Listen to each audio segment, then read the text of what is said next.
The Dogs couldn't get the Tide off the field all night on third down, and, well, right here, how appropriate. Seals the game on third down. 3rd and 5, Ty Simpson to Jam Miller. Alabama converted 12 of 19 third downs, did most of their work in the first half, 8 of 11, and Alabama goes into Athens and stuns Georgia 24-21. Back here in studio, Emory Hunt, Cardale Jones. Look, Cardale, Ty Simpson was pretty darn good in this game.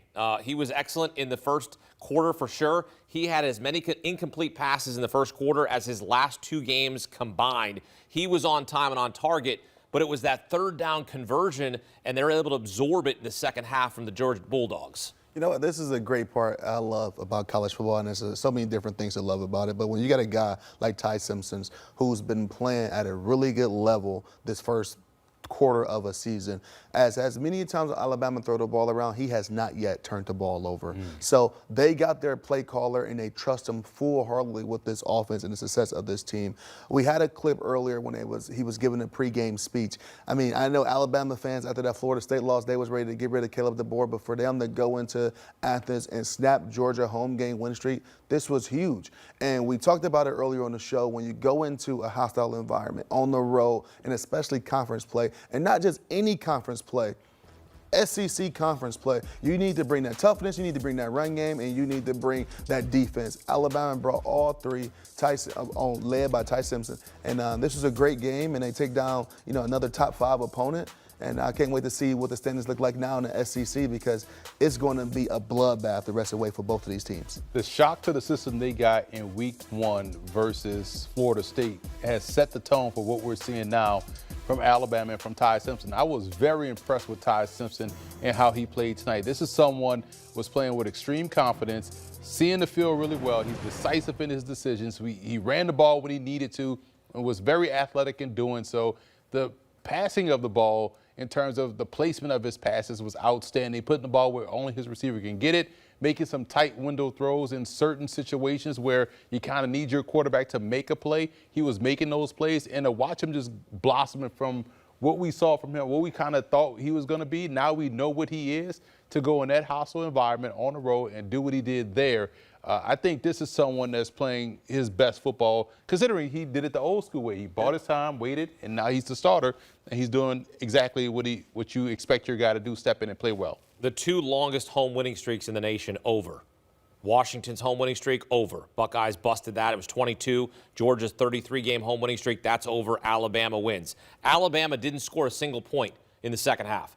This is the first time winning a game without scoring a point in the second half in the last 10 years. Wow. Like, how do you win a game against Georgia without scoring a single point in the second half? How does that happen, Cardale? Well, you create a deficit in the first half that's making it too hard to climb out of, and then that second thing I said you got to bring on a road game, you bring your defense. Alabama did a great job of making sure turning Georgia to one-dimensional. Georgia rushed for over 200 yards, but when you at a deficit like you saw yourself at a double-digit deficit at the second half, you got to put yourself in a position where you got to throw the ball a lot. And Alabama took that away from Georgia offense all night. So I'm going to ask this question because I'm going to stir the pot.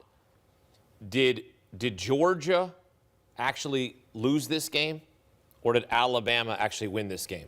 Both. Because right there, that's a sure touchdown. Zachariah Branch drops the ball. I get it. Alabama won the game. I'm being facetious here. But that right there, that's a sure touchdown. These are situations here where you hurt yourself. You beat yourself in this moment. Well, earlier in the game, Ryan Williams dropped that same pass. He did. For a touchdown. So we can say Ryan Williams catch that one, they catch that one. It's still a 7-point game, 3-point game. So, and again, a play don't care who makes it, just wants to be made. Right. And so the third down offense was killing Georgia in the first half. They adjusted, but by that time, you have created the deficit.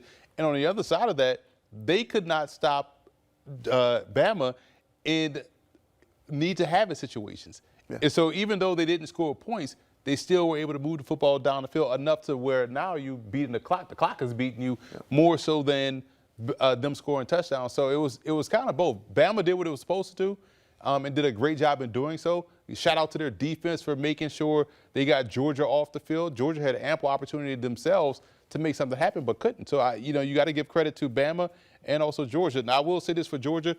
Very impressed with Gunnar Stockton's ability to make things happen. I think his lasers got them back in the ball game. But, man, Bama just had an answer for every type of call Georgia made in that second half, and it got them the win. Got to make enough plays, and Alabama certainly made enough plays. The theme in this game was converting on third down again. They were 12 of 19. They go on the road to Athens, knock off Georgia, and snap their 33-game home winning streak. This is why we love college football. The rivalries, the drama, and how about the drama next week, Ooh. Emory?